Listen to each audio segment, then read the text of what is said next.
This is the Irish Maker Podcast, a show where we talk to makers, crafters, and builders from all over the island of Ireland. I'm your host, Nathan Wheeler, and let's jump right into the episode. Say hello to Kelvin. We're going to chat to him about everything to do with leather and some of the incredible shows and movies he's worked on. Hey, Kelvin, how are you? Hi there. Thank you for that very nice intro. You're very No worries. One of kind our word. great friend makers, Dave, got on to us before, and I was asking, I really need to talk to a leather worker. And he sat there and he looked at me, and we were having a pint, and he kind of goes, I know a guy. And I was like, of course you know a guy. And he gave me your number and he started showing me some of the pictures you've worked on. You Yeah, have worked on so much over the last couple of years, I and have. just the Yeah, content is incredible. I've been very lucky. I've been really very fortunate to be in the right place and talk to the right people and just get onto the right jobs. And so I've been just super lucky, as a lot of the industry, when you're in the film industry, is about luck, and of course you have to be good as well. Yeah, I've just been very, like, starting in college.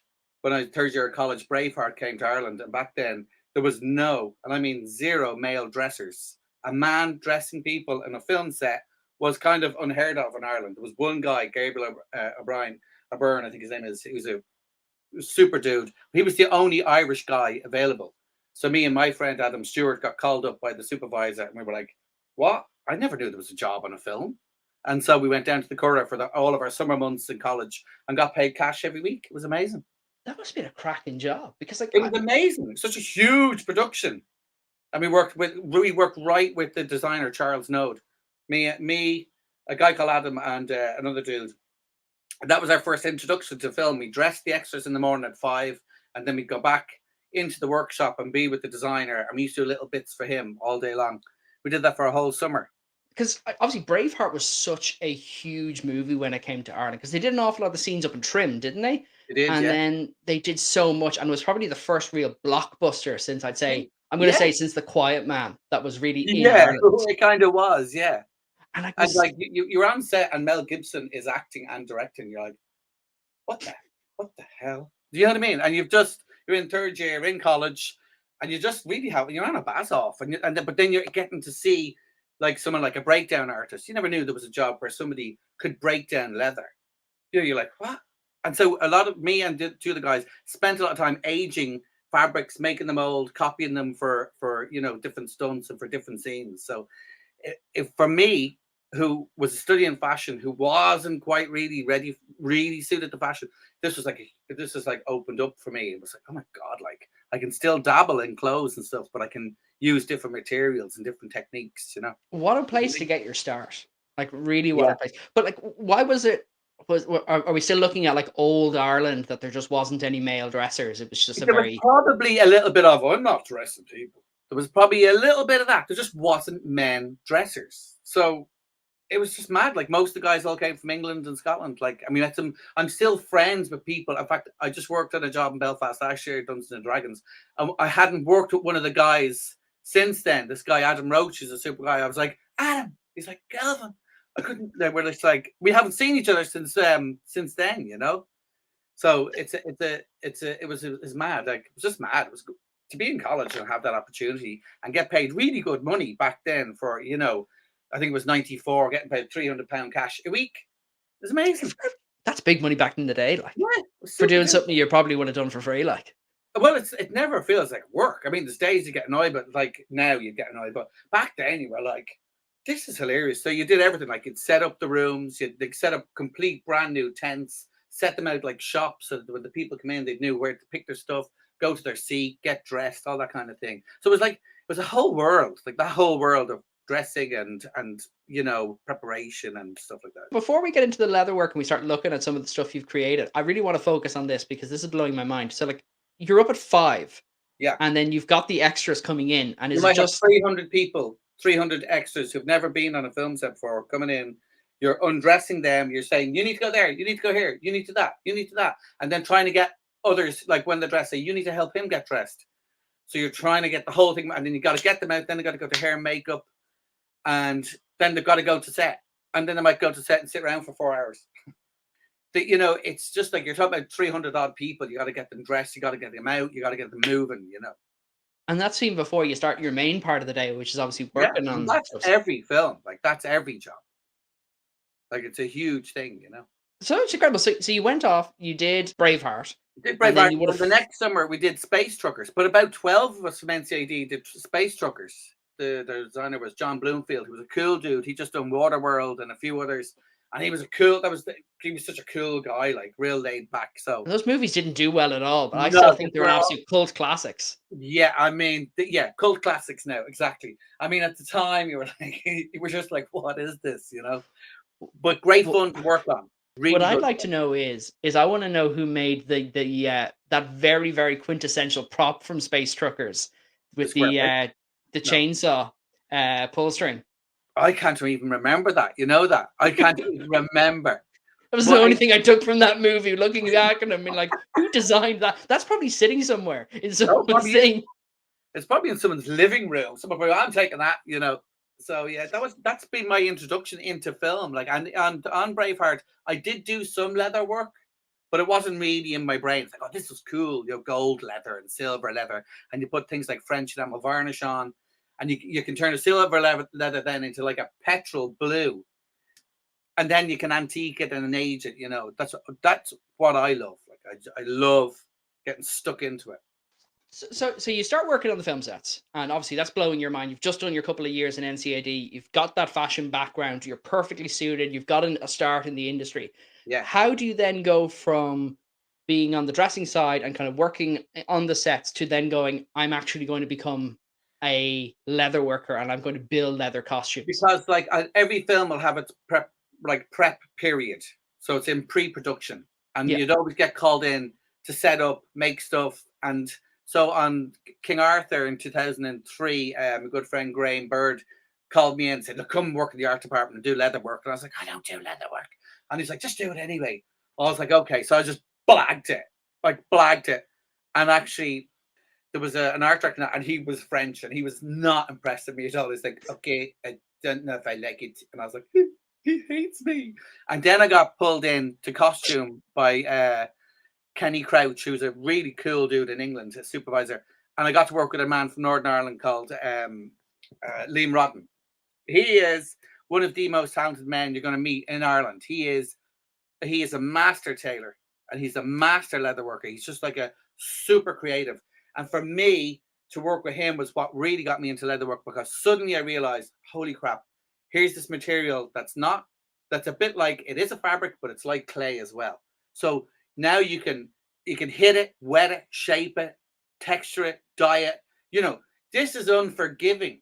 If you cut something too small, you can wet it and stretch it, which is something that happened to me when I worked on the Pirates of the Caribbean movies. I'd done all these belts, like maybe 50 odd belts, and then the costume designer, who I love, Penny Rose, was like, what the bloody hell is this? They're all the wrong length. And I'd done them all wrong, all short. And I was like, oh my God, I'm so embarrassed. But my mate's like, no, let's wet them. And we were able to stretch all these belts into the right lengths. Like, and we were talking adding 4 inches on by just like sheer brute force, you know? So for me, that's when I was like, okay, I love this material. This is great.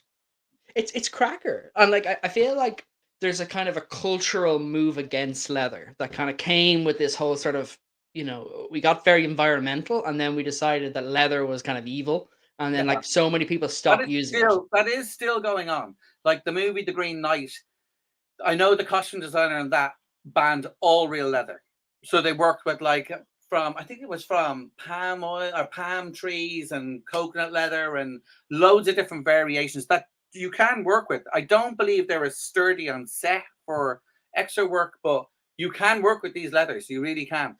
I mean, there is a big thing against it because of animal cruelty, and it's a byproduct of the meat industry and stuff like that. So, but that's the thing. But like at the same time, and I've talked to a few people about this, because I made a yoga bag. This would have been about 2 years ago during lockdown. I decided I would make yoga bags, and I made now, in hindsight, making leather yoga bags, probably not a smart idea, knowing your audience. So I decided I'd make a bunch of these leather yoga bags, and they weren't great. I was using just kind of basic leather and a couple of tools I'd gotten on Amazon, and I clobbered it together, and they looked all right. They weren't great, and I posted it up online.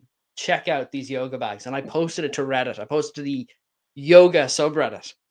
Oh my God, attack. the death threats. Oh, the death threats. Like, I didn't think vegans could like. Was it like, how dare you?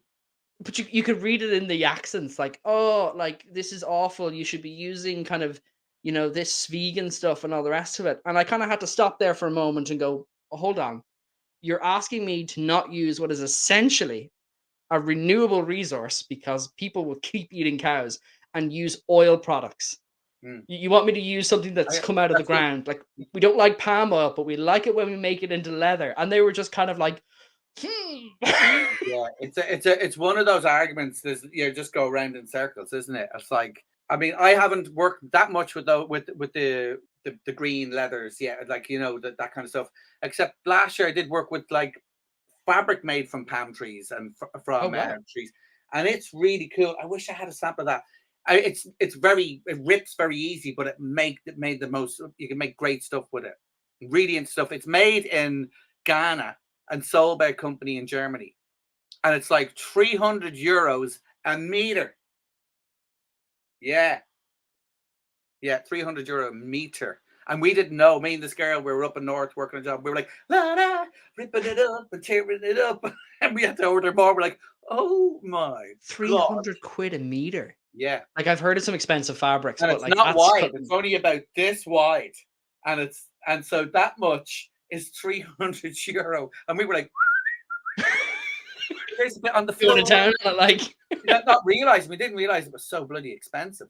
And it's oh, gorgeous. It smells of bark. Like when you smell it, it smells of wood. It's beautiful. yeah, no, I can't imagine. Like, some people will spend insane amount of money on fabric. You talk to some of the fabric makers, and we've talked to some seamstresses on this show before, and like you ask them about their hoard, and they just end up having like an entire room or a portion of their room, which is the Oh, big things of fabric. What do they yeah, call yeah, it? yeah. Bolts of fabric. Just these massive stacks of bolts of fabric, and you're like, what are you planning to use with them for? And they're like, I have projects, and it's like it just Listen, grows and grows and grows my attic is exponentially. full of leather. It's full of leather. And the thing of that on film, this is the mad thing about films. The end of it, there is so much stuff to take because it's going to just get bagged up and just given away. So the designer will be like, just take that. If you want that, just take it. So I've just finished up on foundation there, and it was just like the designer's like, you can have that if you want that. Take this if you want that, and you're just like, it becomes a pot. You're like, I've got to say no. I've got to say no, and then you're like, I can't say no. And then you have to take it. But if it does well, like, I mean, those props can fetch big money on like the prop store, Yeah, like but the over thing in is, you London. don't know. I'm talking about there need to be rolls of fabric or rolls of leather, or piles of Veg Tan, or piles of buttons, or piles of needles, and Just loads of glue and super glue and Veg Tan. And you're just like, I gotta take it. I gotta take it. But like, I've so much stuff now. I don't know what to do with it. I'm like, that'll come in handy for that project someday. yeah, but you know what happens, and this happens to every maker in this country, is that like 10 years down the line, you're working on something, and you look at it and go, "Oh, I have the thing that I need for that," and then Yeah, you go over the thing, and you're like, "You don't, Nathan. You threw that out 10 years ago," and a I little know. part of you dies, and it's like, "Oh, I'm Do you angry know, at myself." Nathan, that happened to me today because I've built a shed out in my back garden that's been ongoing for 3 years. But the other day, I needed to add wood all the way around, and I was sitting there going, earlier on that day, I'd come up to this room and gone, there's those bloody handles that I was hoarding. I'm going to throw them out. And then I brought them downstairs to throw out. And I was like, I can't throw them out. And then later in the day, I was like, I need to join these bits of wood. I was like, I'll use the handles. So I've used all these brass handles to attach this section of wood all around the bottom of the shed. And I was like, I love it. Sitting there with a cup of tea, being like, "I'm a I was like, genius. I'm a genius." so clever. No, but I was going to throw them out that day, and I was like, I couldn't. I was like, I just can't. It's too wasteful. And now the handle bits that I took off, I can use as coat hangers. Oh, It's great. big brain time. I'm obsessed with junk, and have been since I was a child. Like, I am obsessed with junk Tell me more. and reusing junk. Like, I've made clocks out of computer hard drives and stuff like that. I used to sell them in I can't remember what the shop was on George Street. It's long gone. I'm just obsessed with junk. I love to get slate and use all found objects on the slate to make clocks. Like, I'm obsessed with junk and always have been since I was a kid. So I've It's always collected junk because no, you can use leather, when you stamp the junk into leather to get beautiful textures and shapes and patterns. there's something beautiful about stamping that. I think I got a stamp here actually. Actually, I resin printed a stamp there the other day with my logo on it. And Excellent. I was thinking, this is not going to work. There's no way Does this is going to work. And the thing bloody worked. And I was sitting there being like, pride as punch, because once you actually like start stamping leather and you get a bit more confidence in it, it's amazing what you can do. Like you can get incredible patterns in it, unless you do the obvious thing where you muck it up once or twice or you put too much But pressure then on. here's where the leather's forgiving. You can wet it and kind of rub it out, and like when I worked on Give it Braveheart, a go. my sole job when I was in London on the pre-production that was belts. That's all the designer had me do was belts, millions of belts. So I'd be like, oh, I need to do different things, and I really got into going to markets, finding something, and using the textures of that to create patterns all over belts. Then That must be incredible. Like it's such a creative process that you get to do every day. But obviously, there must be big bouts of not doing stuff between movies. Like, there's well, there's for there's you, it's always between period shows and movies. there are times like the thing about it is though I've been super blessed that I was on first of all Tudors 4 years solid work with 4 months off each year, then went on to Camelot, then went on to Snow White and the Huntsman, then went on to Vikings 6 years solid work with 3 months off every year, straight on to then I'd 7 months then and then got on I was on Wheel of Time in Prague and then came home to do Foundation and I've been on that and in between Dungeons and Dragons. I've been super, super, super, super lucky. When it goes over 4 months off, I get a little like, hey, I'm afraid now, because in between Vikings and getting Foundation and Wheel of Time, I had 7 months and I was beginning to think, oh my God, oh my God, oh my God, oh my God. You do start to freak out. Understandably, like because The you're worst part obviously the worst part about film is that when you finish, you go from hero to zero like that.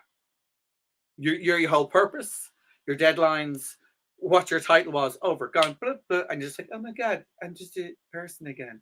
Like I've just come home from Prague where I was for the last 3 months, and you're just plonked back in your normal environment. You're like, what am I doing here? That's the downside to film. I think it you're was hero to zero great very highs, quickly. great lows. Yeah, super quick. 2 weeks before you finish, you're like, I've no work. Even though you've just bloody worked to earn good money, you just get that immediate like, I've got to work. Oh my God, I've no work. It's really hard to chill out. Because it's obviously that constant pressure of like, at some point I'm going to need to be on the next big job, and what if there There's is always something no. coming up, and yeah, you're always worried some little swine's coming up to take a job. That's why me and my friend have a joke about if you know a good leather worker, I've got a number for one here because there's always someone going, they can do your job. You're like, I don't want to give them a hand. You're like this. You're trying to protect your future. Is that, do you find there is that kind of level of kind of protectionism in the Yeah. industry? Like I know talking to Dave, he says the complete opposite. He's like all just about helping people and bringing No, people there is up. definitely. I find it, you especially when it's a niche market. Like on film, everyone helps each other big time, and the departments all work together. But like if you're doing something niche and someone comes on, oh, I can do this too. You're like, great. But I mean, you can't help but give people jobs because you need them. Then. Yeah. Yeah. So, but like me and my mate Dave, he's out now in Budapest doing Dune. We always have that joke like, oh, if you need a good leather worker, I've got a phone number. You're just like, you're always like, I know you and I chatted before, and you were saying there doesn't seem to be many leather workers, but in the film industry there's quite a lot because like in Ireland you're called a leather worker, but in the UK you're costume props. You also do molds, printing, laser cutting, working with different materials to make stuff. So it encompasses a bigger world. Here You're it's not a just like, specialist. yeah, you're a specialist in leather, but you'll do other stuff. But in London, in the UK, you're costume props, you're chief costume props, or head of costume props, or whatever it is, and you do everything, which is great. That must be great, but at the same time, then you can't really focus the same amount of effort on one thing and get really kind of a jack of all trades, but a master of none. Yeah, but in film, you really need to be a jack of all. You kind of do become a jack of all of a number of trades. Like you can pattern cut, you can sew, you can also print, you can also use the laser cutter, you can use the vinyl cutter. You have to have all these elements to cover the the area, Or else there's just no work for you. Yeah, I or guess be else the thing. there's no work for you. Yeah, Like that must you be know. tough because like I really think like I got, as I said, I got into leatherworking and like I'm barely getting started. I've made a couple of wallets and a couple of little bits, and I'm seeing the YouTube videos and like there's some good content out there. But in Ireland, it just seems like there's not that many. I haven't met many leatherworkers. Like there's Yeah, the one shop I know of, and yeah, that's about the height of it. yeah. Probably in Ireland, there's not that many. I suppose because I'm in the industry and I work with the UK a lot and stuff. I see so many more people within the industry as leather workers. But I think there's a healthy attitude to it, as you were saying earlier. Now, like people want to create and want to make stuff and make their own goods. What I love about leather is it's easy to work with. Oh, that's a controversial statement there, Kelvin. I really don't think it's a hard. I don't think it's hard to work with. That's why I think it's amazing. I don't think it's hard to work. Explain your thought process. I'm only saying this because every time I have tried, the amount of mistakes I make, and I feel like leather, more so than other things, it needs to be look perfect or it looks crap. What I And I suppose always found that with leather goods. you see, I suppose you're doing it. You're talking a different genre in the sense of leather goods to sell in a shop to a customer. And Yeah, I suppose I've never really had to go down that road or gone down that road because everything I do is for film. yeah, I And guess. so you do get away with more because a lot of the stuff has to be aged on film, which So if is it, another thing I absolutely adore. That's something I adore to do when you've made something to then take like I like to heat up a knife and then just run it through it, like just to imagine attacks, and then you use a paint and you put it in with oil and you put it on and wipe it off, and so it gets moldy. bit So of it looks dirty like, down. well, I use a lot of dirty down. I like to use paints and then acrylic paints and rub them in using a balm oil, and then you rub it off, and it just sits in all the cracks you've made, sits in around the studs, sits in around buckles. So something in 20 minutes looks like it's about 30 or 40 or maybe even 100 years old. And you sell a story, like it doesn't look clean. And one thing I've always heard described if someone fucks something up on something they're making is they go, do you know what that is? That's battle damage. Absolutely. Or Every that mistake is battle damage. No, It's I always say intentional. that's a design feature. I've got It's like not a I was bug. I was working with some lads in Czech. They're like, "Oh my god, I really screwed this up," and I'm like, "No worries. That's exactly how it's meant to be. We're here to fix mistakes. That's really the business you're in film. You're there to fix and solve problems." And what was it like working in the sets over in kind of the UK and Prague? Like, is there a different kind of atmosphere as compared to here? Yeah, I mean, yeah, there's always a different atmosphere. Prague was different in the sense that because the language barrier is very difficult, but Mm, the sets were stunning. I can't show you pictures because it's yeah, not a released film, but like the artistry is always the same amongst people. What I adored going to England was a super eye opener because they've been working in the industry for years, and yeah. you got to meet what's in the costume end of it. There was just so many men in England before. In Ireland there's a load of guys now, which is great, but before there wasn't. So it was mad to go on to all these guys, like you guys who I used to be in the army and now they're working in costume. You're like, really? Okay, that's cool. And you'd have this really great mix because I worked with there's a really well known supervisor, Kenny Crouch, in the UK, and he just brings in loads of cool guys who all get on and have a great time. And it's like being part of a little family when you work in a film like that. Like going away to Pirates of the Caribbean, I wasn't never meant to travel with it, but then I suddenly was. And like to be away like that with a big English crew and maybe one or two Irish people, most amazing experience of my life to be in the That's Caribbean for a year. year. For the year. And like, what were you making? All like kind of obviously So a lot. I can imagine a lot of belts. there was A tons of lot of your belts, career has been belts. but when we got there, me and my mate Dave, it was like we were there just for in case things go wrong, which they do. Like shoes break, belts break, buckles break, bags snap. Sometimes you were there just to make stuff for yourself. Like it's just amazing. It's amazing. You're from Raheny and you get on a plane and like, oh no, you go up the stairs and you're in first class and you're like, well, this is good. Those Disney dollars.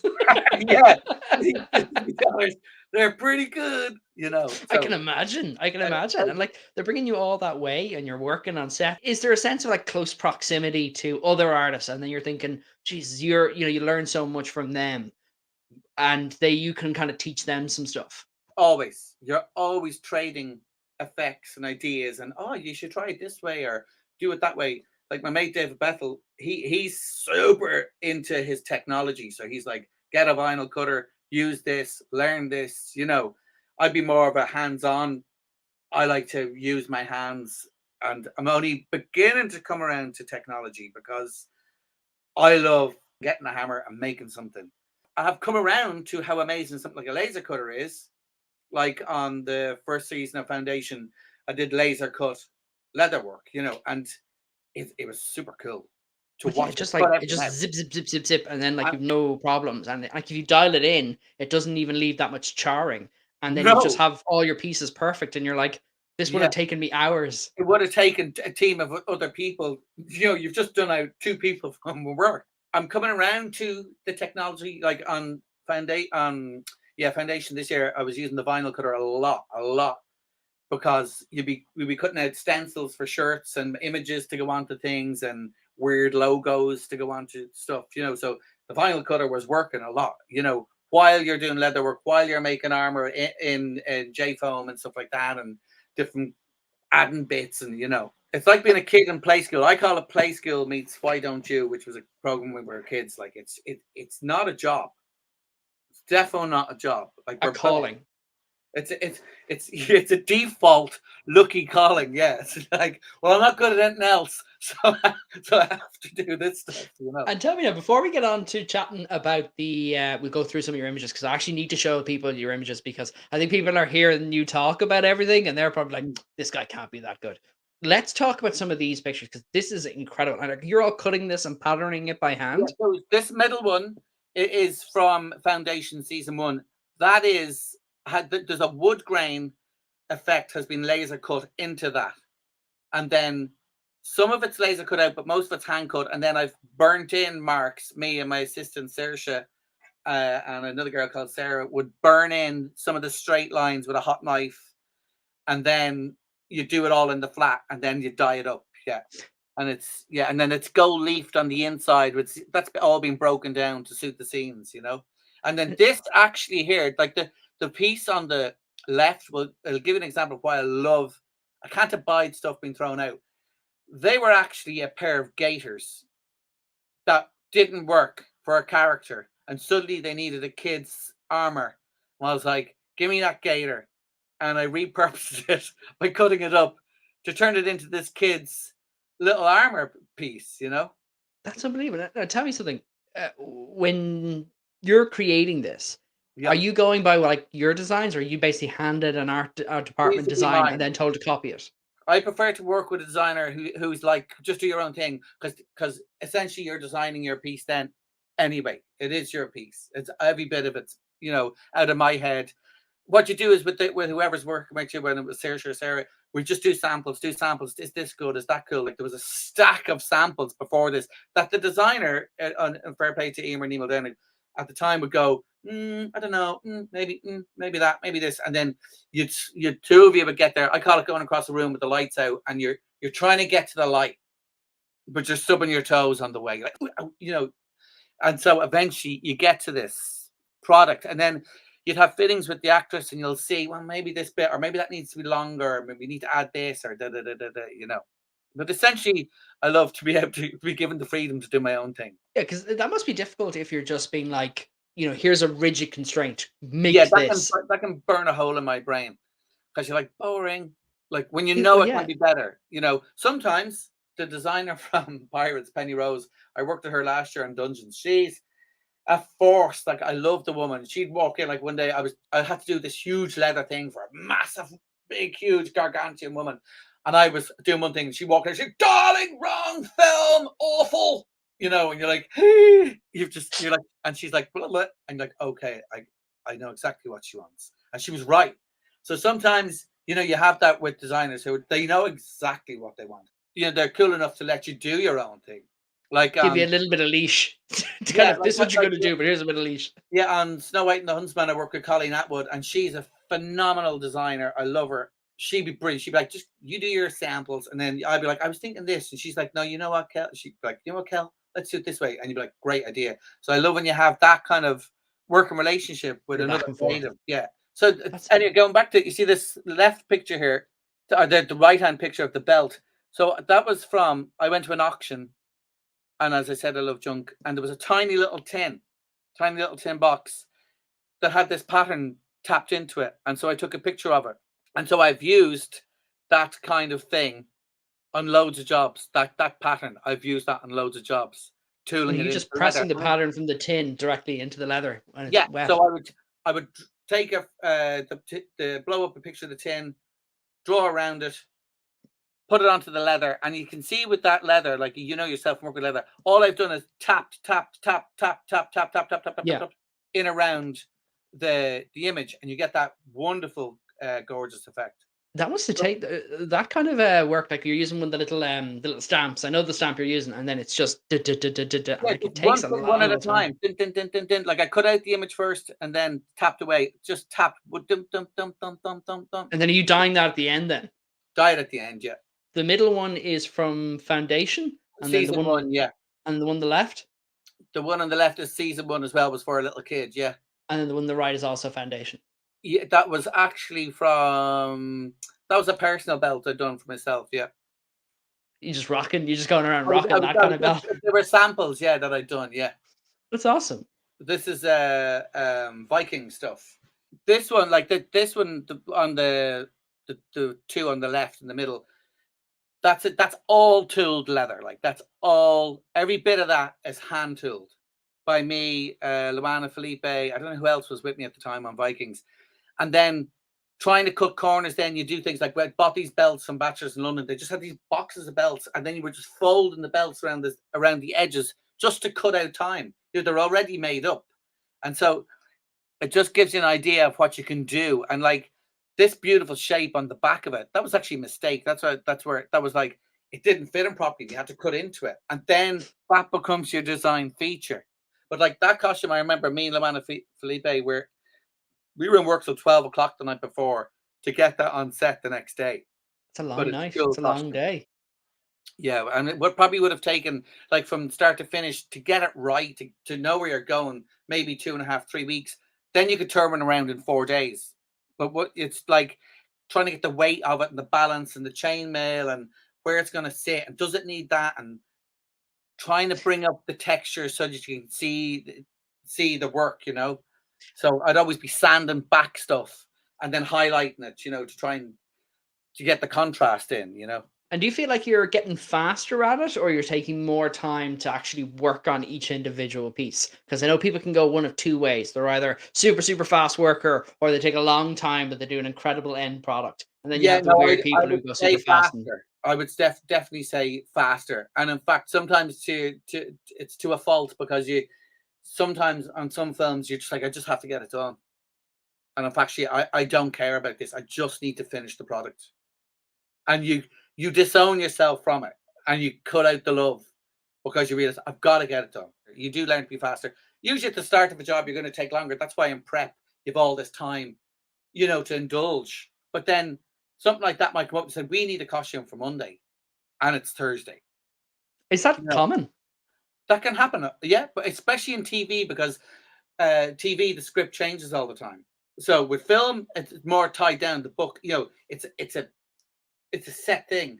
But with TV, an episode could change. The weather might get bad. They can't shoot that scene. Now they need to do this. And now they've got this character. So stuff like that. So you have to really learn to solve the problem, I think. When you're working on a set, like, forgive me for asking this, is it just like, are you paid per item, or is it just a fixed rate? And then you fixed rate. Yeah, you're getting paid either way. All right. So if they're not keeping you busy, that's one thing. But if they are keeping you busy, you're up all night to try and get stuff finished. Well, you see, there's times when you're not busy, and you're like, this is hilarious. But I would say, no, when we need to do it, you're going to earn your money, and that's when they need something. You need to come up with that idea. You need to get that good, and it needs to be, bloody good. So that's when you earn your cash. That's when you prove yourself. Do you start incorporating that chainmail in there? Like, I'm looking at that chainmail there. Is that actual mail, or is it like that? That's real chainmail. No, that's real chainmail. Yeah, we incorporate that in, because sometimes you'll put it on, it just looks daft if the gap is there, and then it doesn't make sense. So, I mean, it's just a cheat. It's just cheated in behind, And it's same up here on the arms, because you always have to cut in deep, so that when they do this, it doesn't pucker like that. But then sometimes that is just too big, so you're trying to hide it all the time. So they're all little tricks to cheat the eye. And do you get like the actors' measurements beforehand, and Yeah, then like you just you'd always have a fitting with the actor, and then you'll go off and you'll pad up a mannequin to that actor's size, and then you'll do a toile in fabric, and then you'll try that on the actor if you've got time. If you've got time, really doesn't happen like that you get time all the time. And then you'll try that on and you'll see where it's gaping, where it doesn't work, and then you'll transfer it to leather. And then right. you'll try that on, and that's when you go in. And if it's not working, you cut a bit, and then you'll sew that shut, and that might become a beautiful feature, you know. And like, are the actors like you're obviously working with the not like if you're on Foundation, you're on Pirates of the Caribbean, you're doing work with Vikings and shooters, you're meeting an awful lot of serious celebrities, serious actors, and like are most of them really really good with fittings and all the rest of it, or any of them Most like oh I want it this way or I want it that way?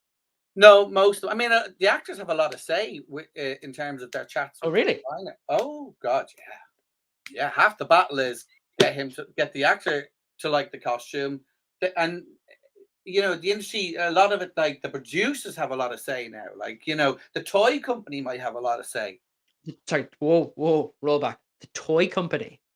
depending on the project. The makers of the toys will be talking, going, "That's not going to work in a toy. That will trickle back down. You need to lose that or change that color." It can become so, I don't know how to say, diluted in terms of who's actually deciding the look. But when you think about it, if you're bringing a film and it's going to sell toys, the toys have to look right, and the people making the toys know how it's going to look. And so sometimes you're just like, wow.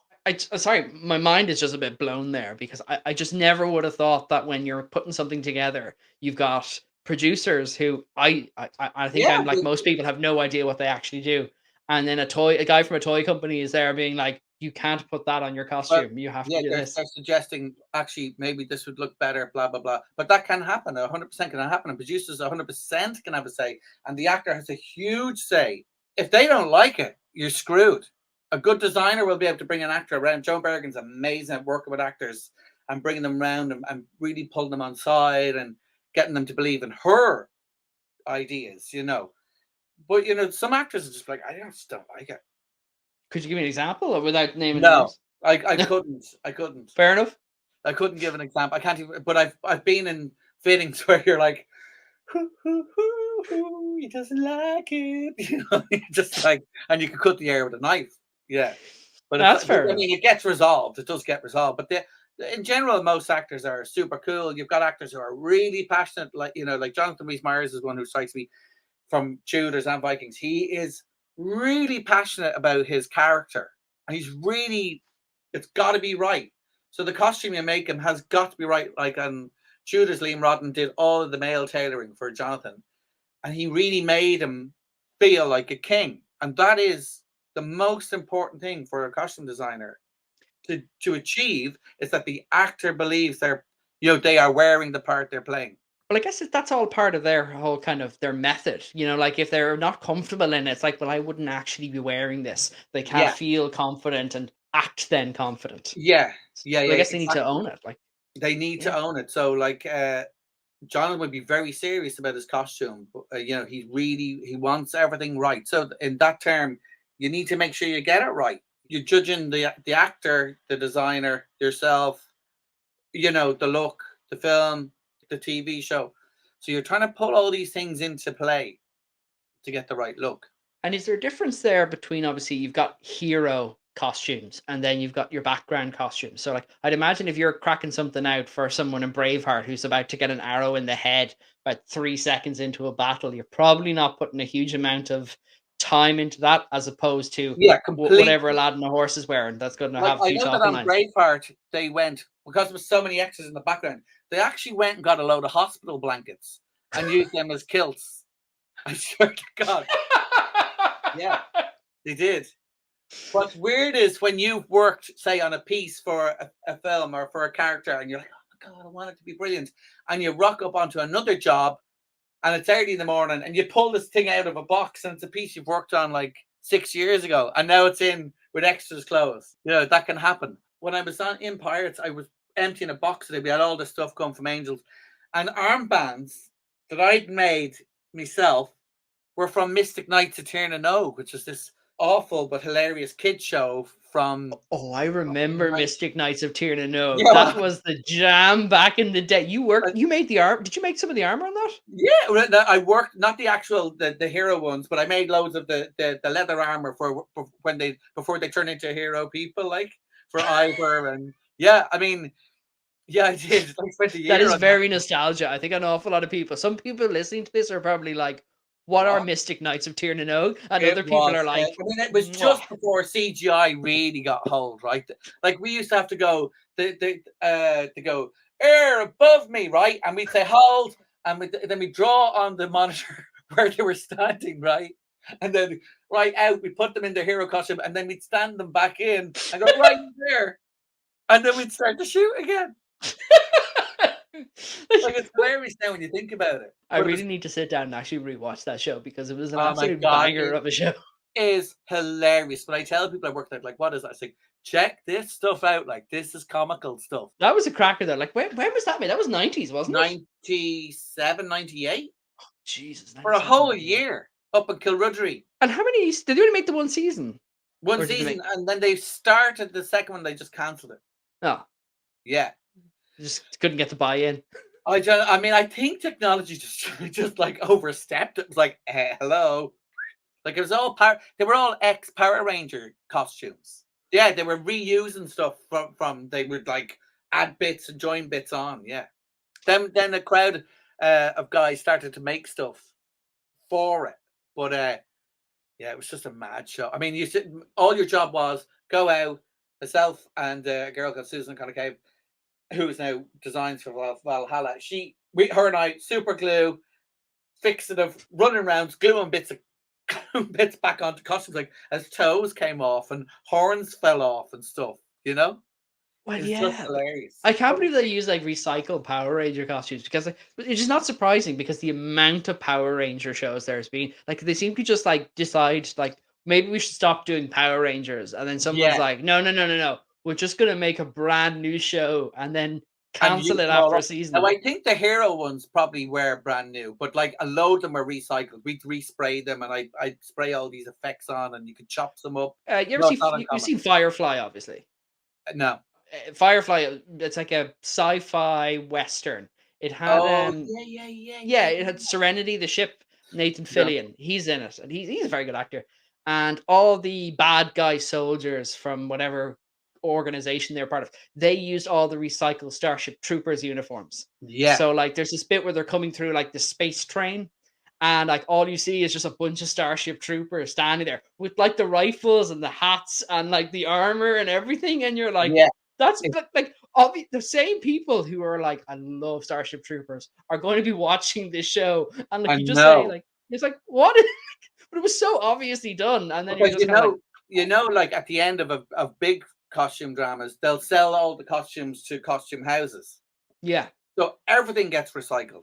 Stuff from the 60s is still getting used today. You'll see Roman uniforms, and like sometimes your job will be to just make them last the job because the leather's so old it's falling apart. Like on King Arthur, we had stuff that it must have been 60 to 70 years old, super old, and been in tons of films, but it's all getting reused. And and it, I think the Braveheart costumes, the ones with the square metal bits, that they turn up again all the time on jobs. that's insane. It's great to see that these things are being recycled because I Yeah, imagine an awful lot of the bigger prop houses they just have such a collection they that it's do. probably a hell of an awful lot easier to rent a bunch of stuff It is a lot instead of of the getting time. you to create it from scratch. Sometimes it's you can rent stuff and mix it up, and you've got a brand new costume. You kind of have to do that though, because You like do, yeah, trying to keep costs down because like it seems like TV shows and movies are just getting so we're expecting so much that there just has to be so much more work put in. yeah. Like you're doing like years and years of work. But anyway, let's get back to this because there's so many more pictures I still want to look Yeah. at. I So love the one in the middle, by the way. I like as a fat yeah, man, I love that. yeah, and he was a big dude. He was like I can't remember the actor's name, but like that was a big costume. I had to pad the mannequin out, so you've padded it out now. Yeah, that's cool, and that's a lovely technique of where you're trapping thonging underneath the leather, and embossing over it to create the decoration, and then adding your studs in, and like, and then you're trying to look at and see, well, will we add for a little bit of a trim? Me and a girl called Grania worked on that, and yeah, that was a great fun costume. But like, see the one here now, it's not finished on the left hand side. That was for Yep. Lagertha at the end of Vikings, but that was like on a Thursday. We need a new leather armor for the end of the bloody show, and you're like, oh my god, what the am I gonna do? I was like, right, and I'd seen a top in Tenerife. It was a lace top, a black lace top, and it was done beautifully. It had these beautiful bands across it, and I said, I'm gonna do that idea in leather right now. I was like, all done by hand, out with the leather. I always had the mannequin to her shape, and just start bashing that out. I mean, that's not how it ended up looking, but she wore red underneath it, and it looked super cool. It was really good. But that was where you have to think fast, like. Yeah, like you're clearly, I can see all the little hits of the stamps. Like you must have been at that for hours, just stamp, stamp, stamp, Bashed it stamp, out, stamp. bashed it out. It was just like bash me and my assistant then, Luana Felipe, just bash it out. We worked really well together. We just like kill it. And all these knots that are done in this, because that was, I based it on the what's that thorn? The thistle. Because a lot of silver jewelry represents the thistle is like this. It's just a ball, so they're beautiful. So I wanted to bring in a kind of a country farm element, because this is after she'd been a farmer and all this carry on. So I was trying to bring a bit of nature into it, you know. What about this on Yeah. the right? And this was for another queen, and this was done. This leather had a texture in it, but like when it has a texture in it, she was a big tall girl as well. That's why these pieces in here are truncated, so that when she'd lift, they'd move up her body so that it wouldn't catch in her, you know, because she Yeah. was quite a fierce warrior. So that was that was leather I got from Bachelors that I then cut out the pattern again. I'd be going through books. I'd just be looking for a tiny detail that I'd like. I'm like, okay, maybe if we do that, and slowly you'd build it up, you know. Like in the end, that was all broken down and looked really super cool on her. Yeah, And tell me, where are you sourcing all your leather? Because obviously, if you're using this amount of it, I like get a where lot are of. you? I always work because I like Bachelors. They're in London, but there's a load of places in London where you get your leather, and you get some from Italy as well. And but normally, like on every job, you've got the buyer. So I just go, oh, we need this, and it's got for you. Now, when I was on Vikings, I used to go over to Bachelors myself and pick out, like, spend like whatever, $5 grand or $3 grand on a big pile of leather and different studs and stuff, and bring it back, and That hopefully must it have would. been great fun that day. That's great. Yeah, it's great. And the guys in Bachelor's Leathers in London are super cool. And Colford Mews, it's like going into a rundown attic.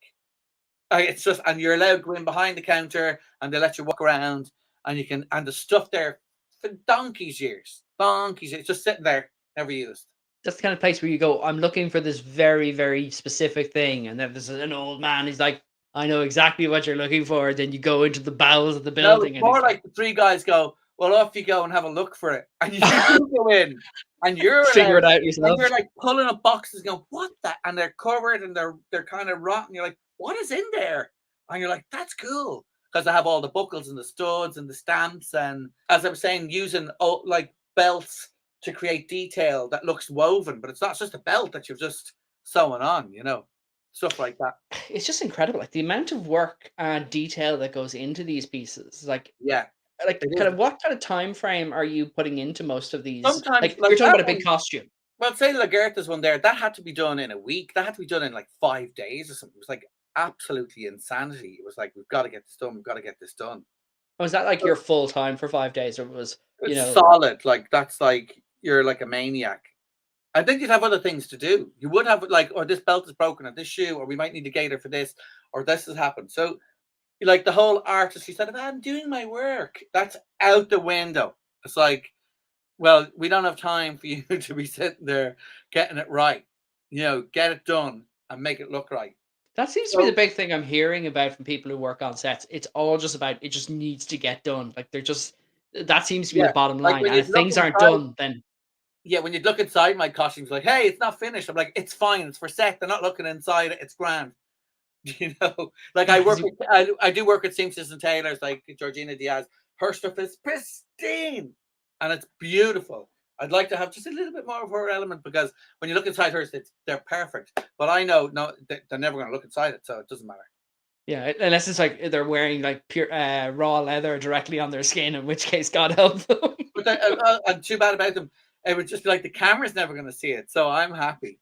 You're sitting there like, it looks great. God Not help a them. problem now. Once it looks good on you and you look badass, great. That's it. That's the money shot. That's it. All right, I think there's a couple more here I want to just go through and to really go in here. Like this, I was looking at this yesterday when you sent these pictures on, and I think this is just the intricacy here. I have a little bit of knowledge of how to do the stamping and the carving into leather, and I can tell you, looking at this, it's just mwah. Yeah, it's a cool piece, and this is an example of where you have to repeat stuff. I can just see that the bottom one's slightly larger. I've just noticed I have a flaw on that. But like sometimes you have to double up belts, because you're going to have one for the hero, one for the stunt. You might have two for the hero, or you might have one for the stand-in, the hero, and the stunt. So sometimes you might spend a month and a half on one thing because you've got to make all of these repeats. So this is I'm just using this as a sample of where we do repeats of stuff. This is where I'd sand back stuff to try and pull back up the natural color, and then I'll use gold spray to rub into it, and then I'll use black sprays and and then putting in the studs and bashing them, and then doing that knot work along the edge. That probably wasn't there, but when you looked at it, it needed a balance. So you'll see it on the actor, and you're like, no, it looks a bit dead.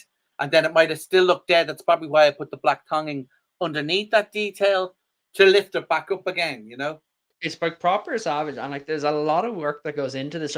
Do other people in the industry, do they kind of respect the amount of work that goes into leatherworking, or is it kind of well understood, or is it just seen as they would know? Like when we worked on Vikings, the producer Morgan and even the writer Joan would always make sure we all knew each other. They'd be super appreciative, and they'd be like, "It's beautiful." And when it turns out good, the actor knows. They know. They're like, "Man, that's really cool. I love it." And you can see they're super happy, and that's really your end result. Once you're happy, that's the definite result.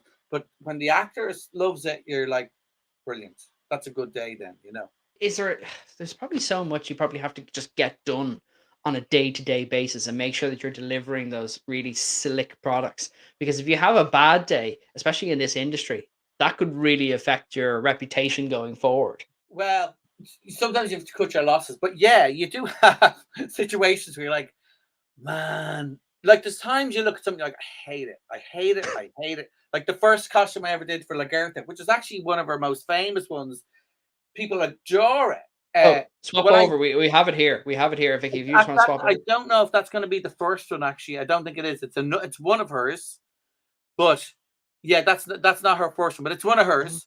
But the first time I ever did her, I hated it. I was like, I hate it. And then you suddenly see it like a month later, like, oh my God, it's super cool. And then you see it loads, and and then if people write to you saying, I'm doing a cosplay thing. How did you do this? I want to double your costume. And it's amazing to think, wow, does that happen to you? For work, and now I've got these people who want to double it up and are telling you they love it, and it's and then they send me the pictures, and I'm always like, that's super cool.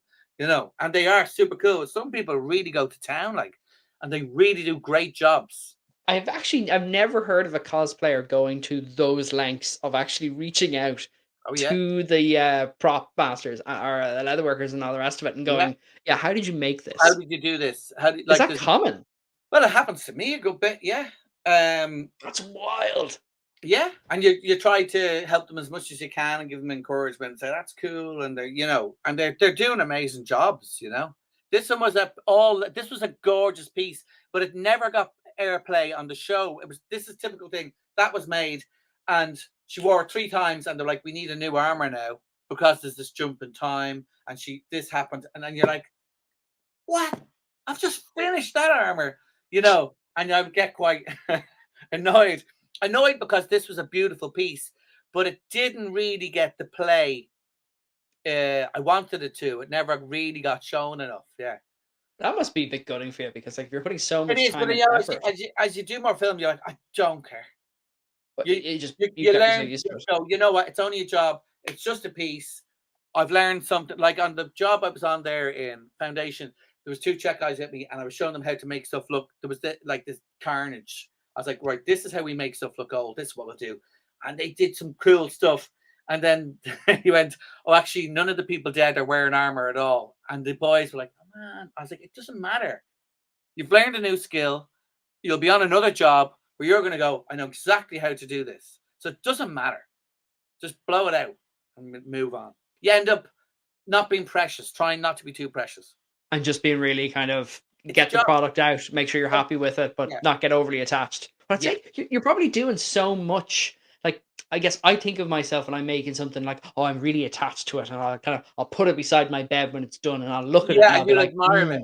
Yeah. But when you're doing it day in, day out, and you've got such volume that you're going through, you probably have to teach yourself not to get overly attached to something, because people are going to obviously get too break disappointed. It. Not to get too disappointed if the scene's cut.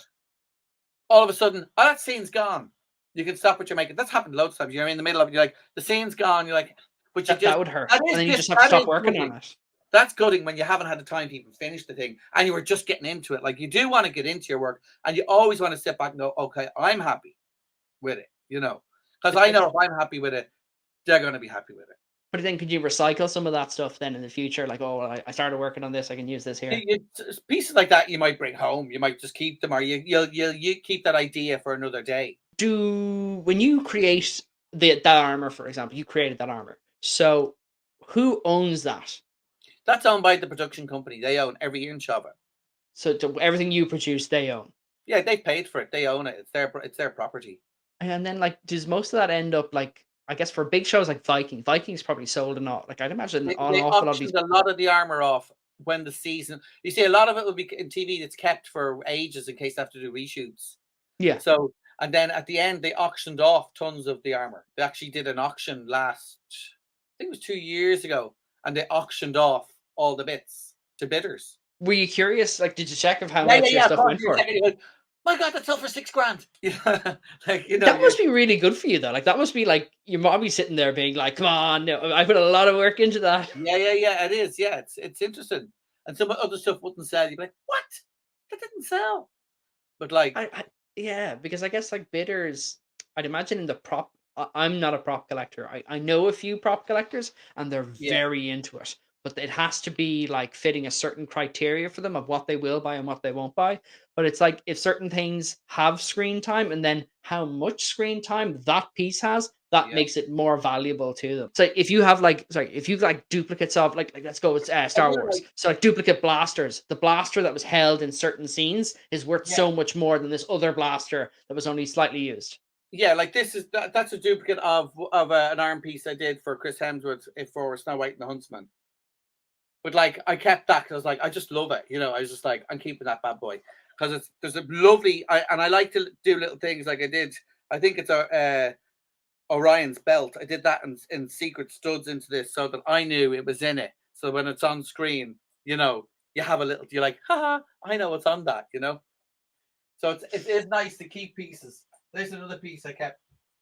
I don't know if you've heard of pyrography. But pyrography is when you burn wood, but you can do it to leather as well. And did you do that by hand or with a laser cutter? By hand, yeah. Oh, wow. Yeah. It's cool. A steady hand is required for that. Well, it's you have a steady hand. But are you using like a soldering iron? It's basically a soldering iron, but they're called pyrography pens, and you do it to wood. Like here's another. There's another sample of it done to leather. That was me just playing with the pen when I bought it. Oh, that's fabulous. Yeah, it's super also really cool nice leather as well. And that's just Veg Tan, like just a skinny bit of Veg Tan. But like you can, you're able to draw, For the listeners out there who have no idea what the difference is between Veg Tan and Chrome Tan, you might actually give them a quick breakdown of the two, because some people have no idea. Well, a Veg Tan is the natural leather, and it's just dyed with veg colors, and it's the best leather for tooling. It's ideal for tooling. Trying to tool leathers that have finishes on them is not going to work. It's just forget about it. It's not going to happen. Where a Veg Tan, they're the ones that you wet it, leave it for a while, and then you can press it and get an imprint into it. Like it's where Veg Tan is what I call the in between clay and fabric. because you could do what you like to it. You know, I guess here's a bit here actually. Let's see if I can get it on the camera there. I Like can see it there.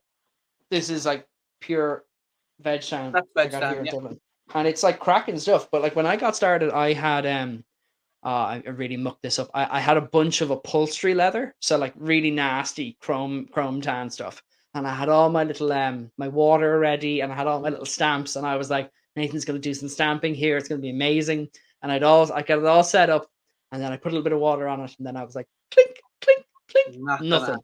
Clink, clink, clink, clink. And I was there for like 2 hours, and I was like, "Am I an idiot? Like, I spent all this money on tools, and then only then did I go onto YouTube, and someone was like, "No, that's not how that works." And then I was like, Yeah. "Oh no!" Yeah, so, but what you can do with that is that's the kind of stuff. I mean, it's a bit heavy upholstery, but you can put, cut out bits of Veg Tan, stick it to canvas, glue that, and wedge that over, and Yeah. now you can get to use it in a great way. I want to answer. We've hit time here, so I just want to answer one or two questions here for our listeners. I personally think it's really hard to find leather workers these days. You're saying you meet an awful lot of them in your industry, I mean, but too many. Yeah, I mean, too many. that's yeah. I think that's wild because like I know a handful of people. I know there's one store, there's the Dublin Leather Store. I Yeah, don't think there's anything else. And George is up there, and he's a lovely. I mean, you've met George, I assume. He's like the nicest guy you'll ever meet, and you go in, talk to him, and he just starts talking about gloves for like an hour. I've And never like met the man because, as I say on film, the buyer, it's their job to go and do all that. oh yeah, but they probably because it's just him in this little place out in Inchicore, and you Yeah, go in, and he just starts talking about gloves. Like he's I must really into go in making actually gloves. and check him out Yeah, but like and say hello. I hardly meet any leather workers or people that even have much of an interest in it. Like I feel like an awful lot of people look at it and go, "That's a really outdated thing," but it seems to be making a bit of a resurgence. I You do know, believe that too. I think that people's mindsets are changing in terms of obsolescence and throwing stuff away. They're like, no, let's make stuff, let's recycle stuff. and there's also the factor of leather will survive a long time. Like a good veg tan will survive aeons if you Big give it a time. good oiling every so often. You give it a Yeah, condition. But yeah. I guess that's something that most people don't know about. Like if your leather is all kind of damaged and stuff, you can Leather, just yeah. clean it up. I use stuff leather balm, which is great. And I use that on all my work. When you're finished your work, you put leather balm on, you'll get a lovely shine off it. Is that different to saddle soap? It's different to saddle soap, yeah. But saddle soap will do the same thing, but leather balm is like it's got atom wax in it and something else. But I just love this stuff. It's more for film, but like you see that blue you've made, that blue. Yeah, I would spray black onto that, a can of black spray, car spray, and then I'd rub it off, and you will get into the grains tiny bits of black, and and if it has good thinners in it, it'll give it a nice shine too. that's a good idea.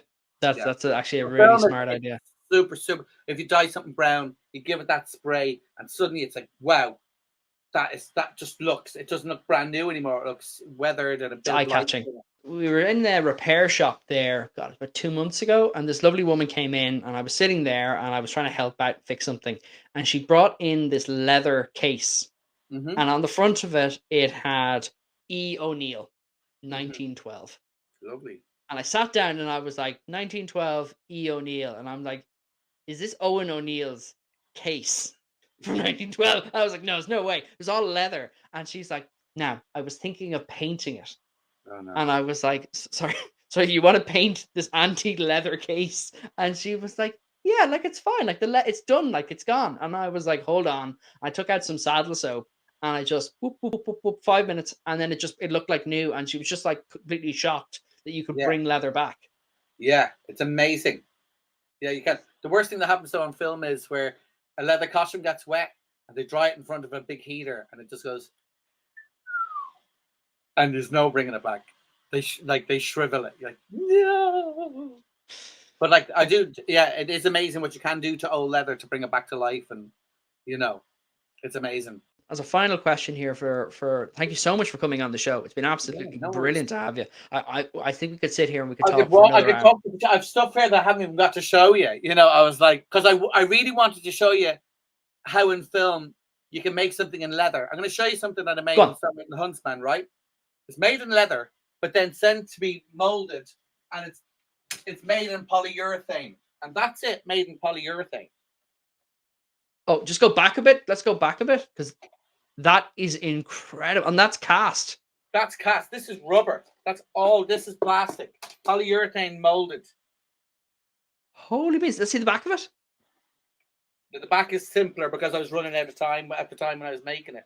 But the back is a simpler thing, and then the front, that's from Snow White 2. But that isn't leather. But I swear to God, when you look at this, it looks. Oh yeah, like exactly like leather. It looks like the piece I did. So, and you know, with technology and with laser cutting and stuff, it's the God knows what will happen with leather. So you just made a master, and then you could probably just like Made the the mold master. makers must have had great fun doing that. Sent you a dude in Budapest, and then all the bits came back, and we reassemble it, and this army goes out, and like it's expensive, but it's like in terms of time and leather and cutting and stuff, they just bash the stuff out. But if you need like 100 of those, like it makes Well, yeah, sense to and on crack this out job, molds and start casting them. yeah. So I think on this job it was like 200. So out they Oh, go. And funny enough, the idea for that, right, came from. I tried to keep you going over no, time go, just keep going, keep going, keep going. because I talk to everyone. So I used to talk to the dude. I used to drive the soul car. I used to talk to the dude on the East Link Bridge, and we got chatting. It turned out we'd been in the Gale Talk together, right? I was like, "You in the Gale Talk then ring?" And it's like, "Yeah." I was like, "No way."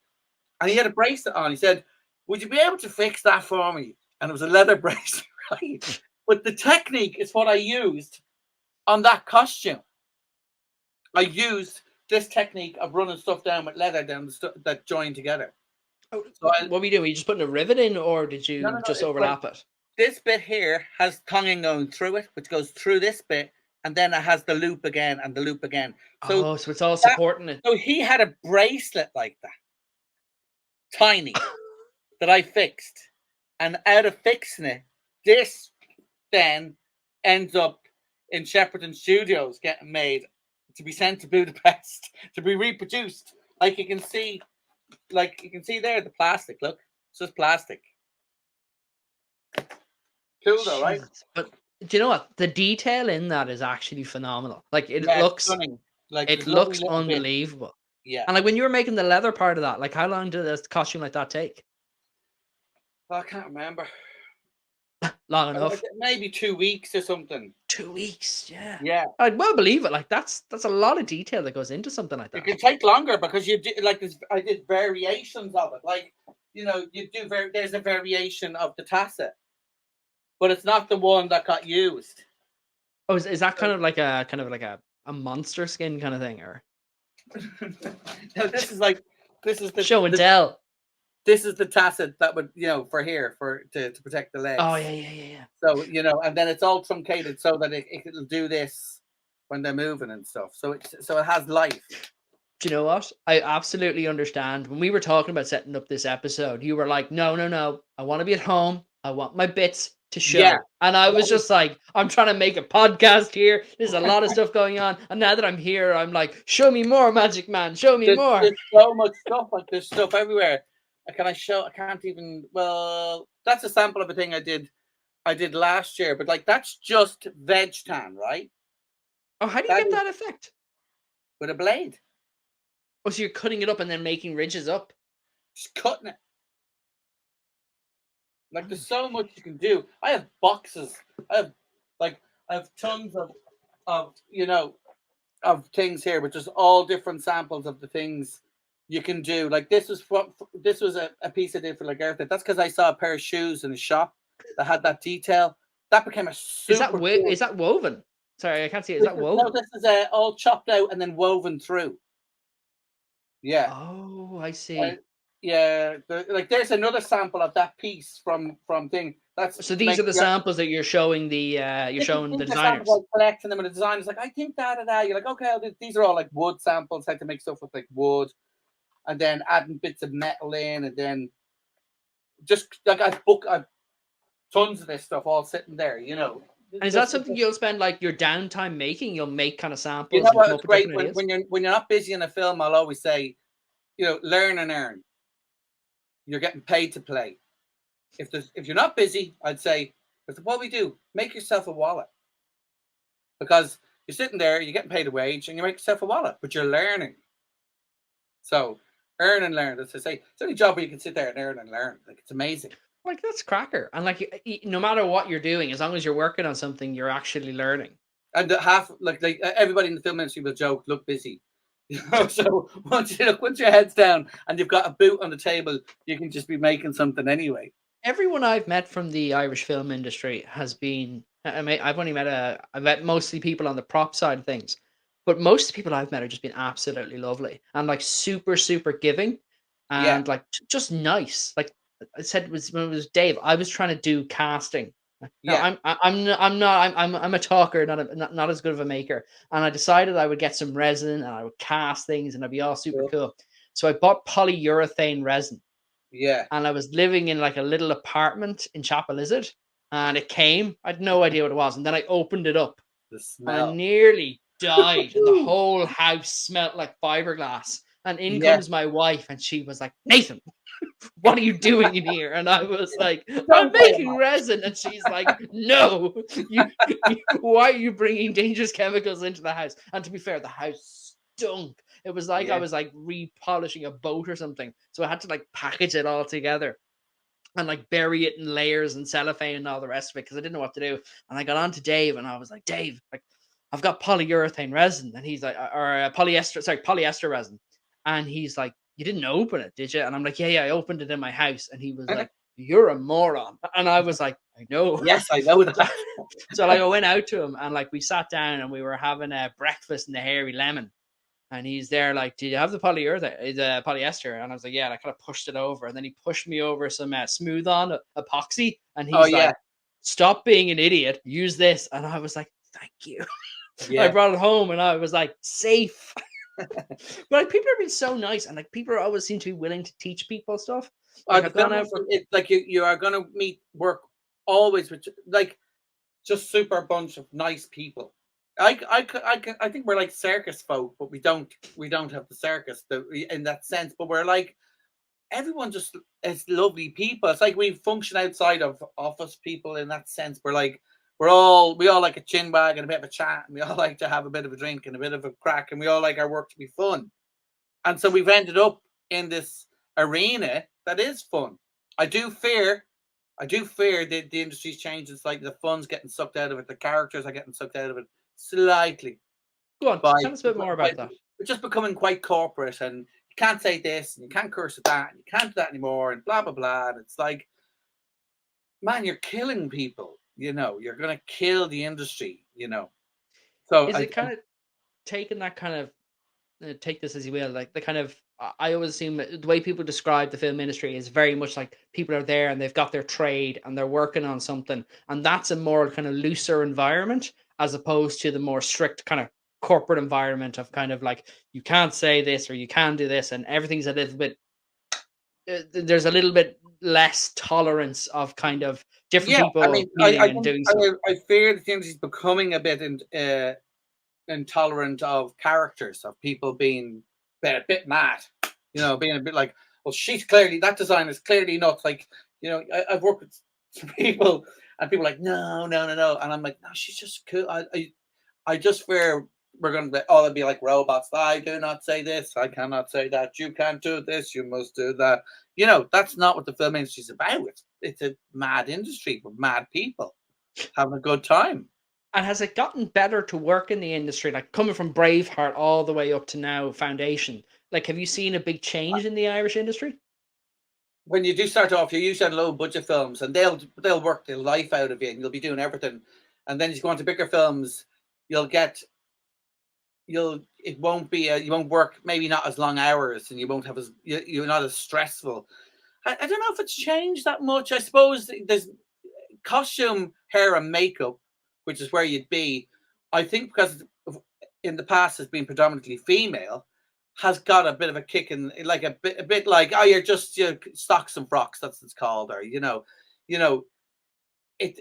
Now it's getting a bit more respect, and you've got good, strong women, strong supervisors and strong designers. Like Susan O'Connor-Cave now would take no crap, and she was just like, no, that's not how it's going to be, and that's great because you need people like that because they've worked for years. Whereas for like, oh no, costume, hair, makeup, and locations are the first in, And then other people just rock up at 8 and then leave the minute wrap. And then you'd be picking up underwear and washing underwear. And, so you do. I think it has got better in terms of respect for that area of film, I think. Yeah.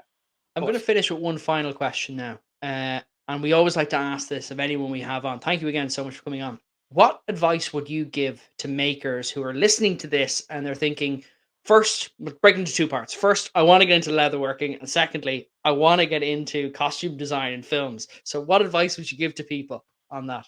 Well, if you want to get into leatherwork, just find work. Even if you did 2 weeks work experience with somebody on a film, if you're good, they'll keep you on. It's that simple. Now, with the problem with COVID, I don't know if people can do work experience or if they're able to just rock up and work. Like, I've had people who come in as work experience, and because they were good, you definitely get them back. You just need to find out a film, get someone's number. It's all know-how, knowing who to know. Same with a costume designer. Work with a costume designer. Do not let yourself get squashed into other areas. Stick at being a costume designer. Say, no, that's what I'm going to do. Because, I would have wanted to be a costume designer. There's still times I'd like to do costume design, but you've ended up garnering all this knowledge about one subject, and that's where you end up. So you got to be strong, stick to your goal. But you can work. I'd always say, do work 2 weeks work experience. Work your fucking ass off, and if you're good, that's it. You're gonna be brought back, or you're gonna be remembered. It's as simple as that. It seems to be so much about who you know, and it's about who you know and how good you are. Sometimes you're only employed because they need you. That's it. It's all business, but also each group will have their clique. There are cliques, and that's it. And you'll fit in. You won't fit in. You'll fit into the other clique, and that's it. Kelvin, we're going to have to call it there because I think we've blown time. But I've had, this has been really, really enlightening. It's great to talk to someone about a bit of leatherwork, and you're hearing what you've done on all these different films. Like, you've worked on so much, like all the Irish period stuff you seem to have just been involved in. Is there anything big on the horizon that you're thinking or you're looking in? No. Right now I've just finished up, as I said, on Foundation, and when you finish up, your brain's a bit like, so I'm just going to take 2 months off or 3 months off, and then see what. The thing is, you never know. In England, if we were in England, you can rock onto jobs. Here in Ireland, the industry isn't as big, so you're like, I don't know. Whatever happens. You just have to wait and see. You just have to wait and see. I need to finish my shed. That's what needs to happen, which has been dragging its arse for 3 years. So I'm like, I need to finish the shed. But that's good. And you can put all your stuff in there and you'll have it all organized. And then you'll get the call and then you're like, I'm gone now. That's what's going to happen. Yeah, that's exactly it. So, all right.